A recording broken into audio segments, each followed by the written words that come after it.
Brother Ron, and welcome to We All Be News Radio and TV, the news-free Dixie for the 21st century.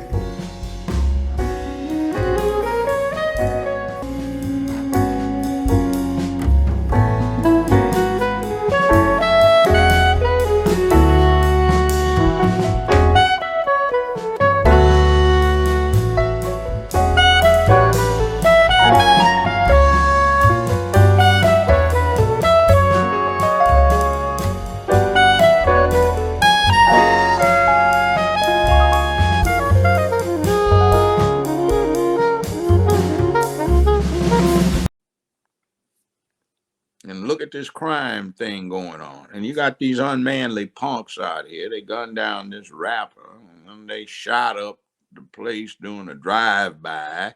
A couple of days later, when some people were having a memorial service, there's just some unmanly punks.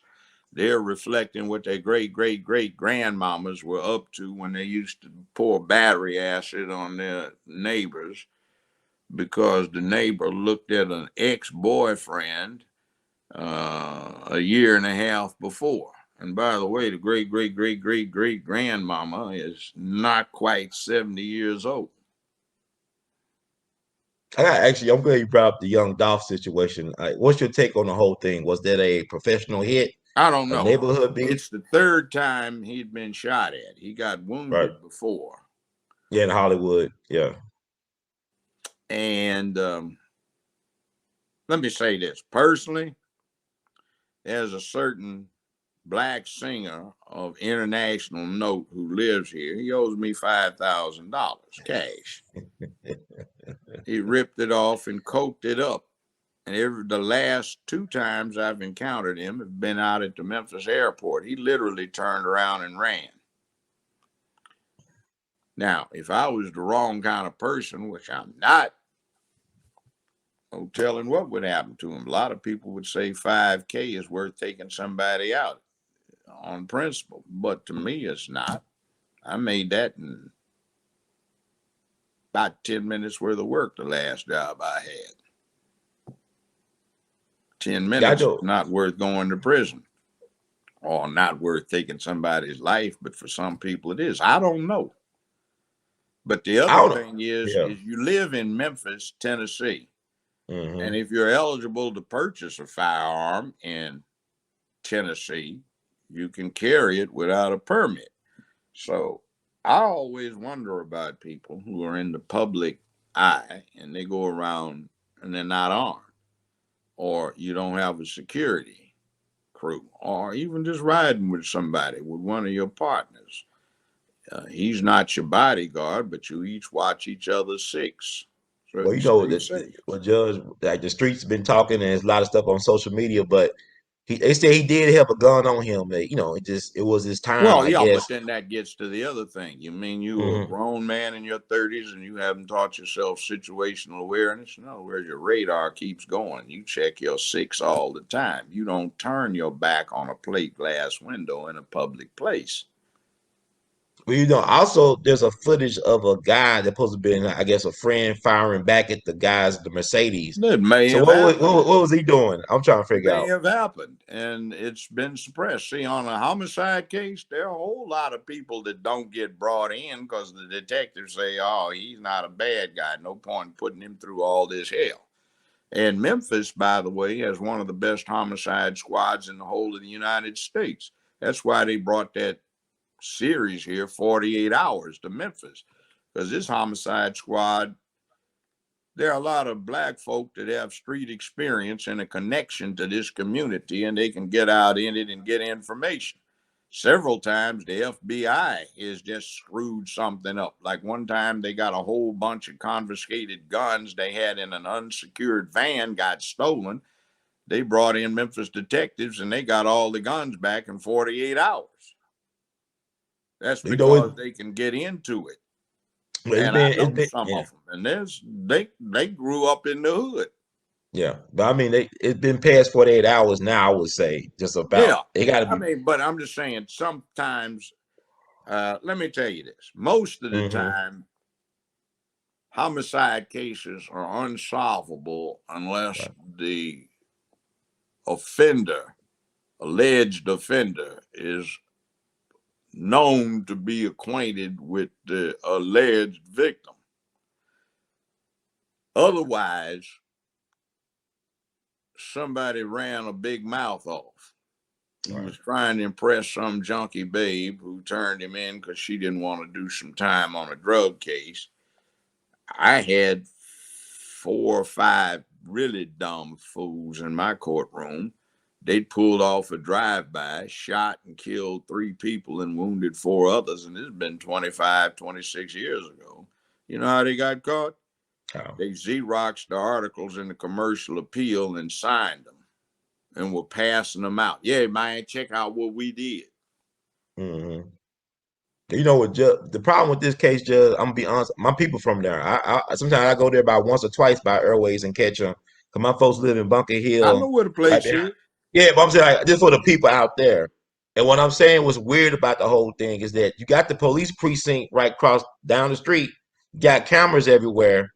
I think these were some outside hitters. These ain't no neighborhood people. These outsiders. They Yeah, came in maybe. here and did their thing. And by the These some way, outside hitters. they kept talking about his Lamborghini in the parking What lot. was that, Then Judge? it Tell me what it became is his exactly. Corvette. But what it is it's a camouflage Camaro. Okay.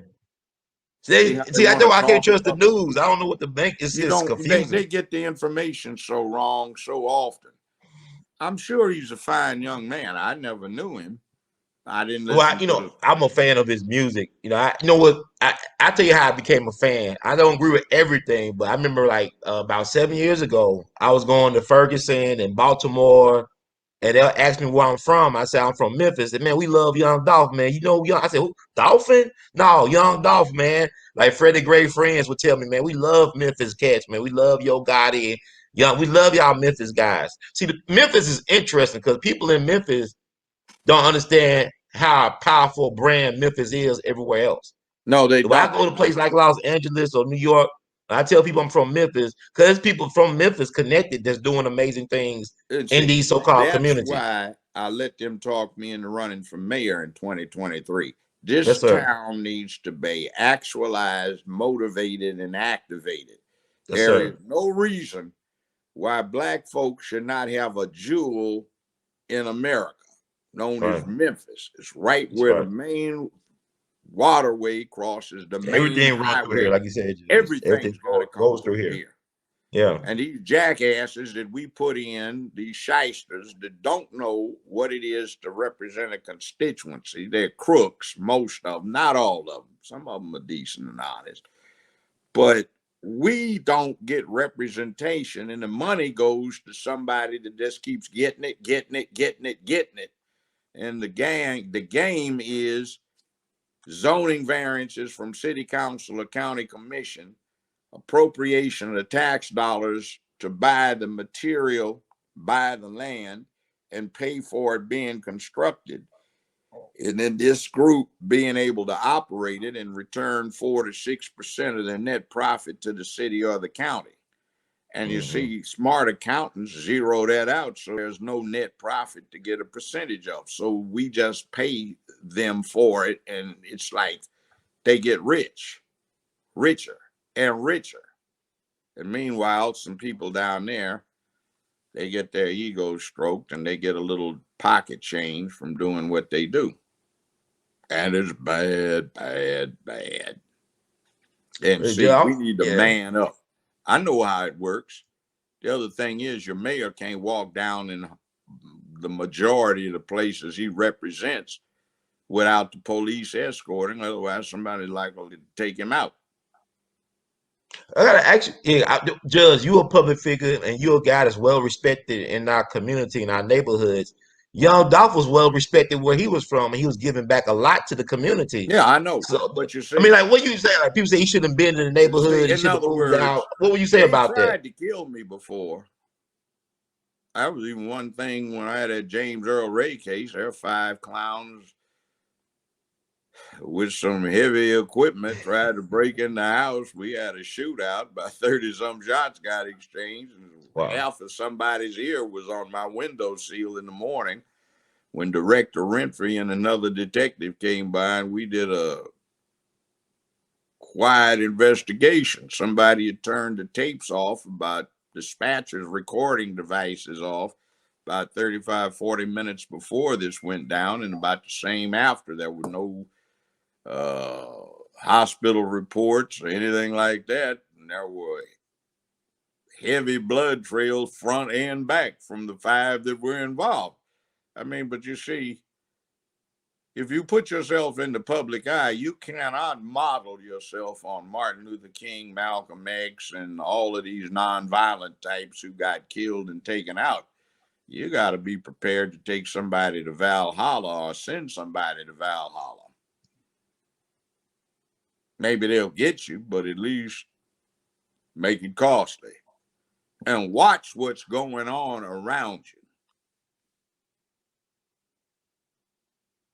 Well, like with the thing with the young Dolph thing, I would say this is that like them last 2 instances where he was shot at, it was like allegedly people from a rival artist camp, like Yo Gotti's camp, was connected to that. Like the 100 shots at his SUV that was bulletproof in Charlotte. The van that allegedly did a drive-by was registered in the name of the rapper known as Black Youngster, but he said that his identity was compromised. And then in Hollywood, when he was shot 3 times, and I don't see how he survived that. That was point blank range, getting shot 3 times. It was That's some why guys allegedly connected to Yo when Gotti. you're trying to take somebody out, you don't Mm, just shoot them once, twice, 3 times. This is not a movie. right. Most of the homicides that I've had where I had 42 first-degree murder cases I tried as a defense lawyer where they demanded a death penalty, and there were a bunch more where they just wanted life. And I don't know how many I presided over. Typically, one person has killed the other, but he doesn't know it because there's no reaction. You shoot Right. somebody, they don't go, oh, like they do in the movies. They just stand there, keep shooting back. They're already fatally injured. Real professionals, if they're doing something, they'll say, hey, man, check me. You see anything? No, man, you're clean. In other words, a lot of times, some of these people have been shot multiple occasions, and they know that in the heat of things, they often don't feel that they got hit, didn't feel it when they got hit. So, yeah, 3 times. See, unless you shoot somebody with a rifle, serious rifle, 2, 3 times with some pistol caliber or an AR. AR isn't but a 22.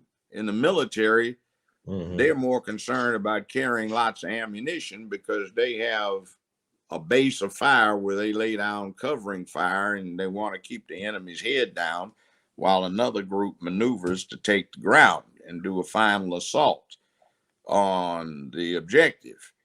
So it's 22.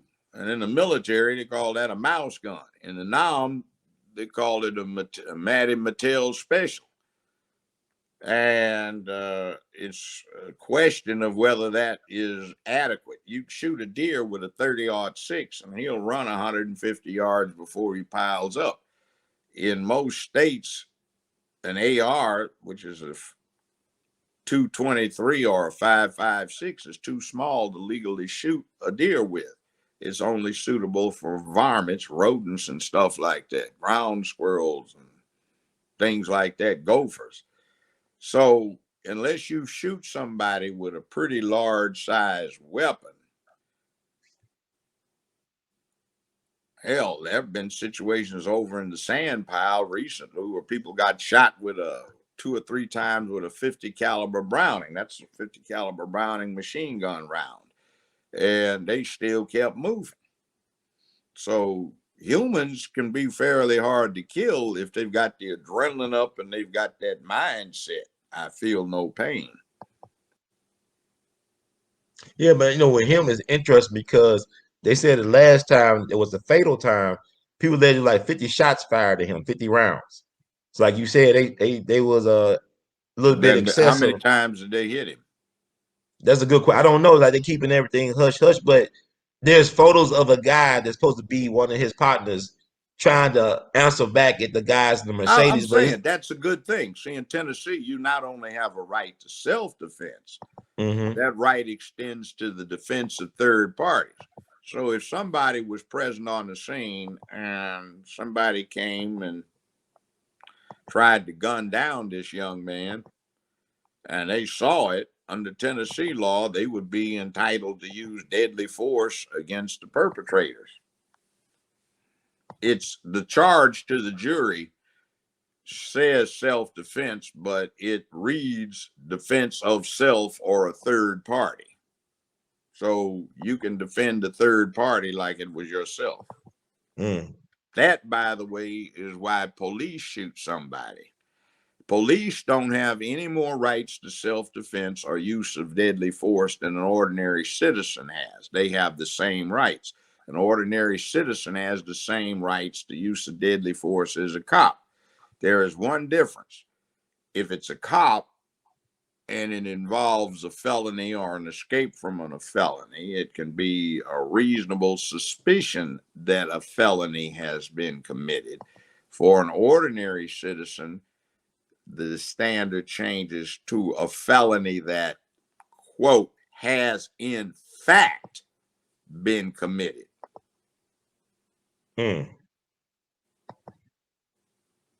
Landmark case in America about the use of police force against a felon or a person suspected of it comes out of Memphis.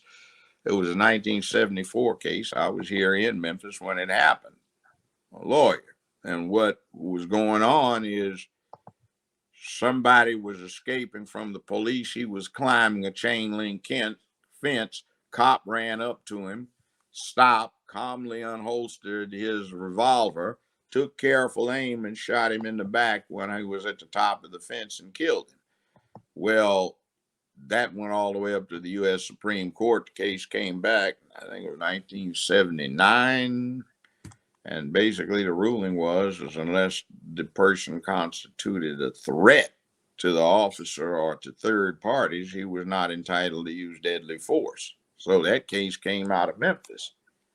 I mean, when I was the prosecutor, I'd go out with the cops sometimes and I'd run into other ones. And, we had a couple of standoffs. And some of the cops would laugh, said, "Don't you know who that is? This case is going to be in front of him on Monday. And you sitting up there threatening to shoot him, and he's got his 357. We'll shoot you." Cops have problems with each other. And sometimes what happens in the locker rooms is not cool. We had a time around here some years ago where black cops were not answering calls for help from white ones and vice versa.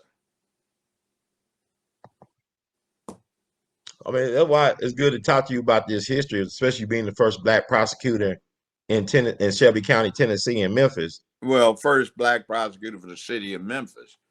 Yes. Arthur Bennett was one, and he was for the county, but they used to have same cases, separate jurisdictions. Oh, it's good to know that. You got a history. Because people ran the public defender's office in Memphis back in the 70s. That's before the city lost the felony jurisdiction and criminal jurisdiction and just started handling traffic stuff. Okay, like I gotta ask you this. I mean, as a person who has very much of knowledge of the law, what would be some of the first things you would have done in terms of what happened to young Dolph? How would you secure the crime scene, or no, what would you have done? They did an excellent job.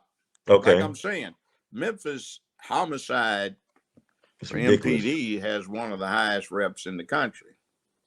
I mean, the homicide rate is high here. It's ridiculous. I'm talking about the homicide bureau of the Memphis Police Department. I'll say this. The thing about that, to show you that, I had long discussion with retired Captain Tommy Smith, who was over the Memphis homicide squad, and they were adamant that James Earl Ray did not shoot Dr. Martin Luther King.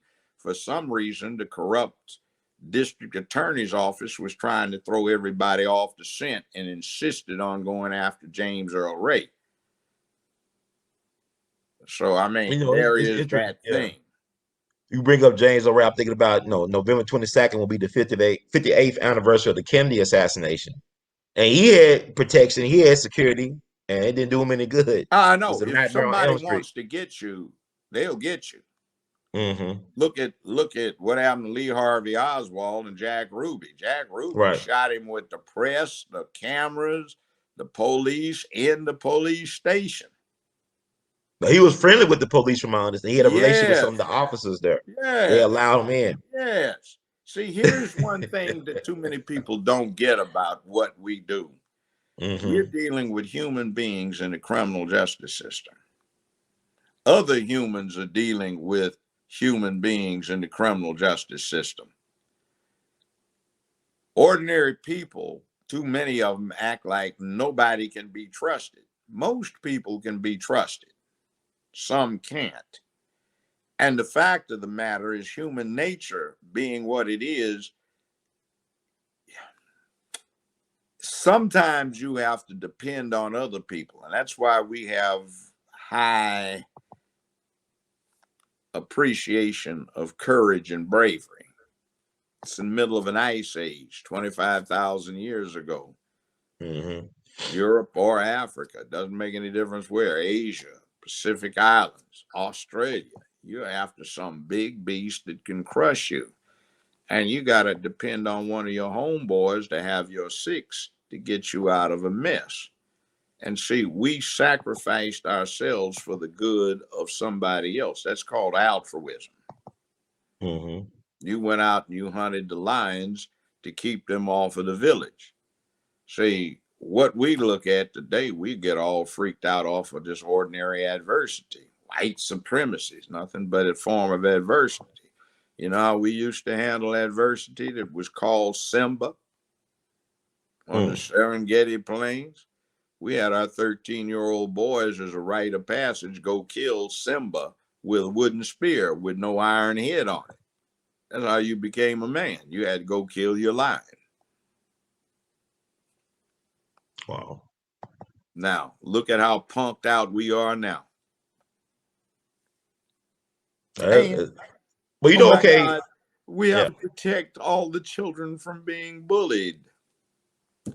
See, handling a bully is a rite of passage. You screwed up the courage to bust him in his mouth or in his jaw or in the eye or You in the know what? nose. Yeah. It's interesting because, like, this is what I'm saying. Like, you know, even when I got to get back to young Dolph, for the fact that Judge, you and him probably would have got along pretty well Maybe because we he would believed. have. I mean, I know not even on his music, but the fact that he believed in black masculinity. He had a young, beautiful family. His partner, his female partner, has a foundation called Black Men Deserve to Grow Old. So they Yes. believe in black I masculinity. work It's with black unfortunate. youth and I Yeah. understand it. Look at Mm-hmm. me and you. Yes, sir.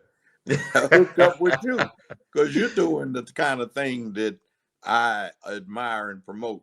My Yes, mantra sir. about manhood is about promoting manhood and protecting womanhood. I said it all the time. Men should give guidance and women should give advisement. Mm. Yeah, I think See, it's an interesting because we allow the powers that be to dictate our relationships and how we view each other, I don't. especially through the media. I don't. That's why so many connected with or reliant upon the media hate my guts because, see, me and you, we don't have the excuse, oh, well, you know, it was about the money. You know, I had to do what I had to do. No, hell no. What you had to do has nothing to do about money. It's got to do with principle, purpose, Yes, and sir. cause. See, young black folk, young white folk don't have a cause. The young white ones are have a new cause. Well, they've got it again. It's called Save the Animals, you know, ecology. But whereas they do this thing with Society for the Prevention of Cruelty to Animals, and you hear these sad commercials, you know, poor Al, he is confined in the kennel and chained in the cold, and he will never know love unless you send in 19.95 a month to the ASPCA so someone can show Al love. Well, see, Al doesn't have to have four legs, he can have two. And the colored become the adopted animals for the Society for the Prevention of Cruelty to Animals in America. And that includes the 2 year leg cattle, the colored folk. black folk, Negroes. So So we're yeah, getting off of people the like they, cause, but what do yeah. we have? None. We have a slave mindset. It's white supremacy is holding us down, but that's just adversity. Because if men hadn't done what they did over the many thousands of years that we've been here, 250,000 since we've been anatomically modern, and before that, our ancestors going back about 3.5, 4, 5 million when they seemed to have switched over to being bipedal. They looked like chimps, but they walked upright, started making tools, and now we find out chimpanzees make stone tools.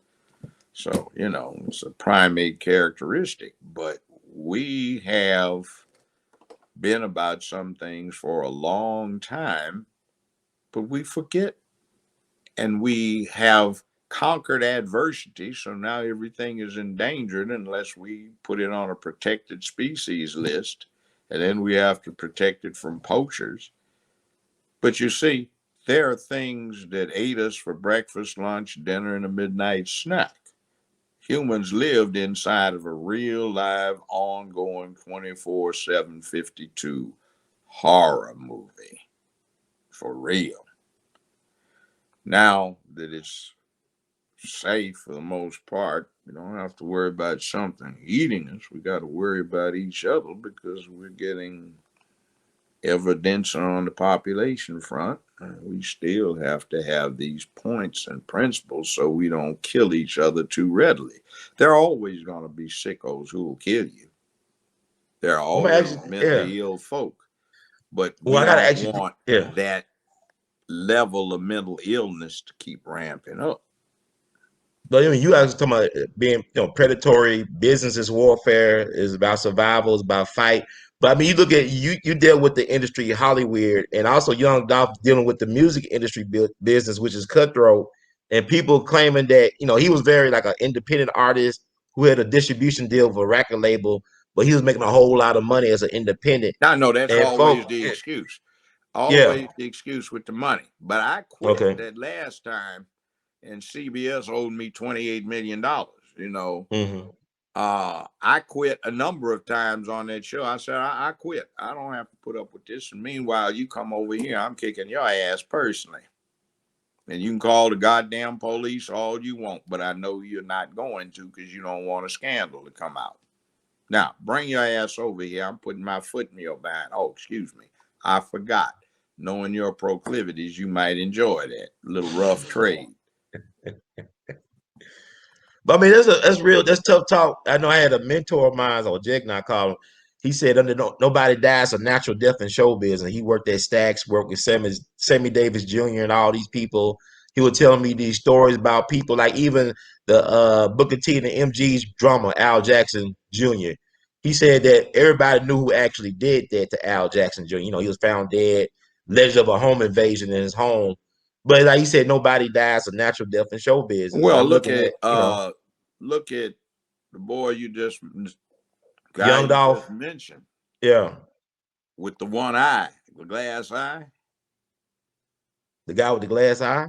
Yeah, Oh, Sammy Davis. Sammy Davis. Smokey, as Frank Yeah, Sinatra but would you call him. see, the word I got from the people that provided set security, Mm-hmm. and also with my connections with the bodyguard industry and that thing, the word was that white Jewish wife of his, there was a certain person in a certain organization that liked her, and he was going to kill Sammy. So Frank Mm. Sinatra intervened, and they gave him a choice: give up a hand or something else.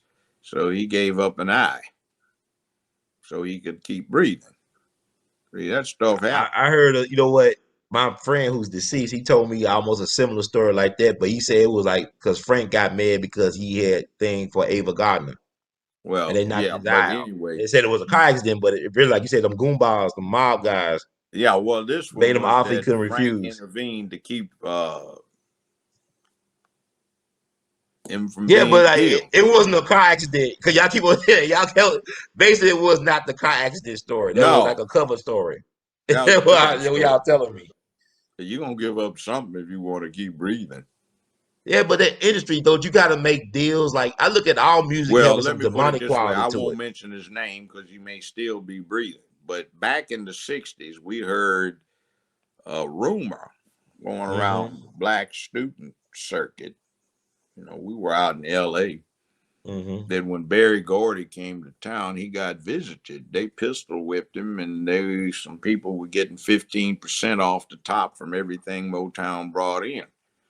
Well, years later, after I got this show, one of my neighbors and I was sitting around drinking a little whiskey, and he's a rough white guy. Boy, that man was not somebody to mess with.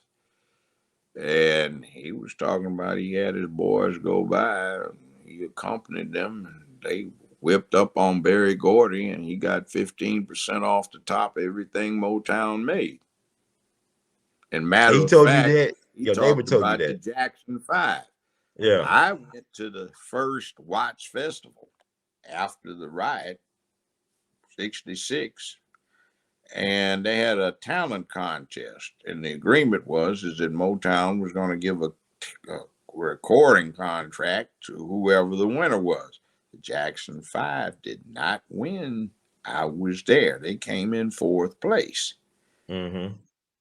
There was a group, I don't remember who got third, but second was a group kind of like the Temptations. And in first place was a woman kind of looked like a better looking Aretha Franklin, but she sang like her.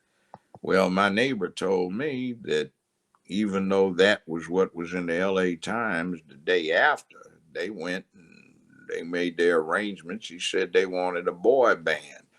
So they said, you're going to pick this group, the Jackson Five. So everybody was concerned about, wait a minute, didn't that woman win?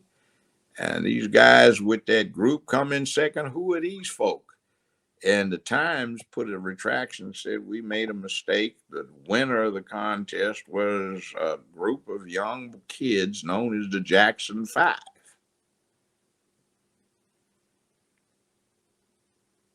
Now that's interesting. So, like I Yeah, said, I know. it's Yeah. about love. The music, the sounds, like I said, I went on Riff, the new Mm-hmm. thing. Riff, I mean, I'm just sitting there trying to get into this meeting. And the Mm-hmm. first thing somebody's talking about, they got bees, and he ain't gonna have no bee unless they eat pea. And and then they got talking the N word a lot, more the B word a lot. There was a whole bunch of pain being expressed in these sounds, and uh, self hate and dysfunction. Man, I just said, wow, that's awful. So you think like that the rappers like Young Dolph are to blame for the music they creating the reality through their music? Mm-mm. So you don't blame the music. No, it's a collective thing. When I was sitting Mm-hmm. on the bench, who did I blame? The drug dealer, the junkie, the system, his mama, the police department, the politicians, the exploitation of the whole thing, the Mm-hmm. circumstances of how he'd been let down in the educational system. He'd been let down from lack of parenting, and he let himself down. See, I found out that when you have such things, let's just take drugs. It's not about trying to get high, it's about trying to die. The people Mm. who become junkies, they hate themselves, but they don't have the Mm. balls to pop a cap on their own heads. So, drugs are a form of socially acceptable suicide. I've told this on your thing before. Mm-hmm. Oh, did you hear about poor Alan? Oh, what happened? Oh, I heard something tragic went on. Yes, he was talking about he had no purpose in life. And oh my God, he just jumped out of the 17th floor of his father's office building. Oh no, is that what happened? Well, the way we do it, man, we was all over Stomp's house, man. Stomp's place, man. We had some fire smoke up in there. We was hitting that glass dick, man. Dude went fell to the ground, man. Spit foam was coming all out his mouth. Heels was kicking. Eyes done rolled up in the top of his head, man. Soon as we cleaned that shit up, man, we did 911. But by the time they got him to the emergency room, man, dude's heart done bust out, man. Man, cold-blooded shit, man. Hope his mama don't freak. Ain't that the second one she done lost this year? See, that's socially acceptable suicide. You can blame the drugs. Drugs have claimed another victim in South Memphis. Neighbors complained about foul odors, etc., etc. Police on entry found the body of blah, blah, blah, blah, blah. You know, and that's what a lot of this violence is. You're not trying to, worry about getting dissed. You just hate yourself. You don't have the nerve to pop the cap on yourself. So you will provoke anybody doing anything to anybody, hoping that anybody will do you the personal favor of taking your miserable, sorry ass life. It's like suicide by cop, for example. People. Suicide by cop is a form. Suicide by neighbor. Suicide by drive-by. See, I had set up something no other judge was doing. I took advantage of something I'd lobbied to get put into Tennessee law back in 1988. It allowed the judge sentencing anybody to have a psychiatric evaluation done, where the people that were doing those psychic evaluations weren't worth shit anyway to begin with. So I put together a team, conscientious team.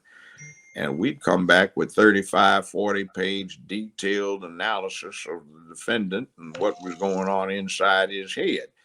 Ordinarily, what I would have gotten if I hadn't put it together was 3 handwritten lines of junk. But we started noticing that a lot of the violence was driven by suicidal ideation. Mario Puzo, who wrote The Godfather, talked about it. And in the movie, the first one where this hitman, Luca Brasi, shows up at the wedding, and the mafia is scared of him. The only one that will deal with him is the old Don Corleone. And there is a scene in the book where the old Don is talking to Michael before the old guy dies. And he said, you need to find you a Luca. Luca hates his own guts, but he's scared to kill himself. But he will kill anybody for any pretext on the hope that that person will do him the favor of taking his life. And by the way, if he gets caught and he gets the chair, he won't squeal because the chair is exactly what he wants. He wants to die. So find you a Luca. He'll do anything for me because I'm the only person he doesn't want to be the one that kills him. Only 2 times I ever had a disruption in my court. On 2 occasions where the DA's office announced that they were not seeking the death penalty and the defendant went off. What the hell do you think I killed this fool for? Kill me. Send me to the pen. I'll kill me some MFs up there. They gonna kill me. I ain't doing no time. Wow. See, so drugs and violence in our neighborhoods are driven to a great extent by the desire to commit suicide. It's equivalent of suicide by cop, suicide by drug. They know it's gonna kill them. That's why they do it.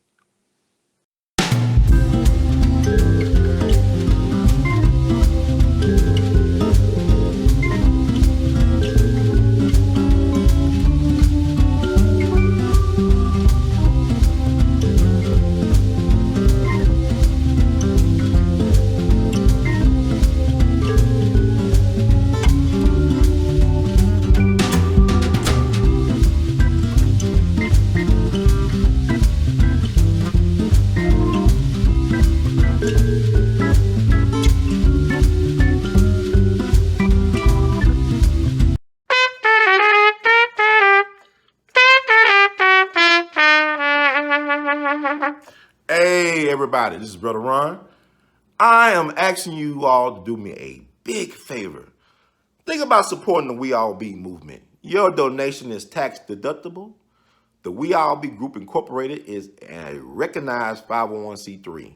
And I'm just asking you all because I want to keep on bringing y'all quality work through the way that I know how to do best. And I'm going to sing my praises and toot my horn. A lot of y'all were not hip to Dick Gregory until Brother Ron brought him on the We All Be platform, until that jingle review we did. Y'all seen another side of Judge Joe Brown, and Judge Joe Brown's message has been amplified. But it was We All Be that brought Judge Joe Brown to y'all back in 2014. And so many others. And we covered so many things. So help us out so we can help you all. Peace.